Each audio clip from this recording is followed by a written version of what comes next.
गोजोन हामलायनायजों लोगोसे नोंथांमोनखौ गोदान खौराङाव बरायबाय। अन्नानै नोंथांमोना बे रादाबखौ जोबजासे नायलां। लोगोसे भिडिअखौ लाइक, कमेन्ट, शेयार आरो चेनेलाव गोदानै फैदोंब्ला साबस्क्राइब खालामनो गुरै खावलायबाय। दानिया फैदो लोगोफोर रादाबखौ मिथिलांनि। गिबि खौराङाव दङ, अमा फार्म खालामना जिउआव जाफुंसार जानो हादों बर' फिसा बापन बर'आ। थांना थानायनि जिउ लामायाव जों गोबाङानो लामा आन्दायो। सरकारि साख्रि नागिरै बेसेन गोसा समा बारग'लाङो। बेबायदि समाव उदालगुरिनि बापन बर'आ बिगियानारि नेमखान्थियै गोजौ थाखोनि अमा फिसिना अमा फार्म खालामना लाख लाख रां आरजिनो हाना गोजोन न'खर दानो हादों। बिथांनि बे साबजाथाव खामानिया बेकार सुबुंफोरनि थाखाय थुलुंगा जानानै फैदों। आसामाव सावथाल हारिनि सुबुंफोरखौ साहा जनजाति सुबुंफोरजों रुजुनायखौ लानानै गसाइगावआव आसाया गोख्रों खुद्रिसारदों।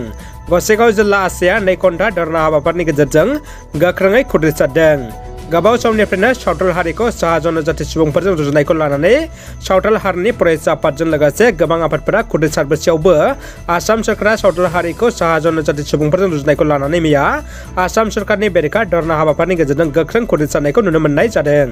भारत हादरनि गाहाय मन्त्रि नरेन्द्र मदि बिथाङा दिनै आसाम हादरसानि दाब्बा जायगाफोराव केन्सार मिरुफोरखौ बेखेवनो फैगोन। बेबायदिनो बड'लेण्डनि राजधानी क'क्राझारावबो गंसे बेखेवगोन। नाथाय दुखुनांथाव बाथ्राया जाबायदि क'क्राझाराव बेखेवनो गोनां केन्सार केयार सेन्टारनि नाम्बार प्लेटआव बिटिआरनि सीएम प्रमद बर' बिथांनि मुं गैया आरो लोगोसे बर' रावजों लिरनायबो नुनो मोननाय जायाखै। मख'नो गोनांदि आथिखालनि मानगोनां बिटिआरनि सीएम प्रमद बर' बिथाङा बुंदोंमोन, बिटिआरआ आलदा रायजोनि खुनु गाहायाव गैला। बेसेबा गेदेर रिजन जाबाय।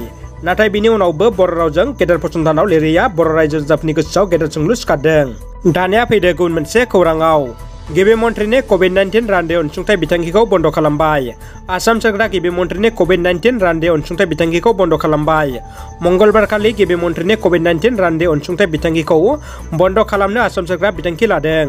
मख'नो गोनांदि भारत हादरजों लोगोसे गुबुन हादरावबो कभिडनि गाग्लोबनाय आरो कभिडजों जिउ गोमानायनि जौखोन्दोआ बाङाय जानायखौ नोजोर होनानै आसाम सरकारा गिबि मन्थ्रिनि कभिड-19 रानदे अनसुंथाइ बिथांखिखौ बन्द' खालामनो थांखि लादों होननानै सरकारा फोसावदों।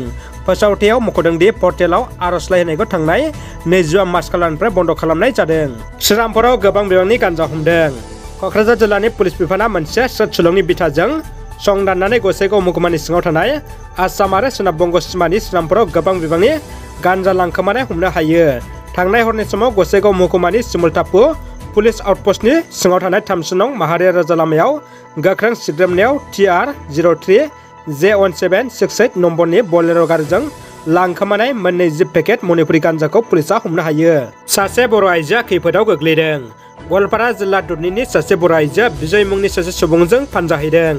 खौरांनि बायदिब्ला बे बर' आइजोआ फिसाय आरो फिसा सानै गोजोन सनानि न'खर दंमोन। दाननैसो सिगां बिजय मुंनि सुबुंजों अनलाइननि जोहै सिनायलायो। बिनि उनाव बिजयजों गोसो थोलायनायनि फाखनाव गाब्र'ना गावनि संसारखौ गारना बिजयजों खारफालाङो। बेनि उनाव बिजयआ सिलिगुरि लांना गंसे न'खराव बर' आइजोखौ फानना थगायना खारखोमाबोयो। राहा गोथे जाना उनाव फिसायनि एफआइआर आरो गावनि खाराव मारावजों पुलिसा बोखांनो हायो। सिनाय मोनि सुबुंजों लोगो जाना खैफोदाव गोग्लैनाय गोबां खोनाबाय। बेनिखायनो बयबो सांग्रां जा। दानिया फैदो जोबथा खौराङाव। मुंदांखा फावखुंग्रि लोगोसे इउटुबार गेमस्रि दैमारिया दासान्दि बिसाजों गोबां दान्थे बिदान्थे जानायखौ गासै बर' रायजो राजाफ्रा मिथिगौ। गेमस्रि दैमारिया सिगाङाव गावनि जिउ जालांनाय मिथिस्लाबै गोरोन्थि, बिनि थाखाय बिसानाव गोबां सान सिगांनो निमाहा बिदों होनना बिथां फावखुंग्रिया बुंदों। नाथाय फावखुंग्रिनि निमाहा बिनायखौ बिसायाव सावरायगोन होनना माखासे बिसानि बिबानगिरिफ्रा खोथा होदोंबाबो उन समाव जोबथा बुब्लियाव बिनि जेबो दाजाबथाय राहा एबा निमाहा होनायनि राहा लायासै।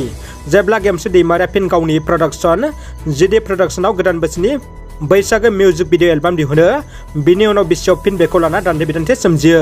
बिसायाव गेमस्रि दैमारिखौ गोख्रों राहा लायो आरो बेन खालामो। बेजों लोगोसे बिसानि रावबो महरगिरिफ्रा गेमस्रि दैमारिजों खामानि मावफानो मोना होनना बिथांखि लायो। फावखुंग्रि गेमस्रि दैमारिया सिगांनि जालांनाय जाथायनि सायाव निमाहा बिनाय गासै बाथ्राखौ गावनि भिडिअनि गेजेरजों फोरमायदों। नोंथांमोना गेमस्रि दैमारिनि इउटुब चेनेलाव थांना भिडिअखौ नायदो। जय बर' हारिनि गोजोन्थों।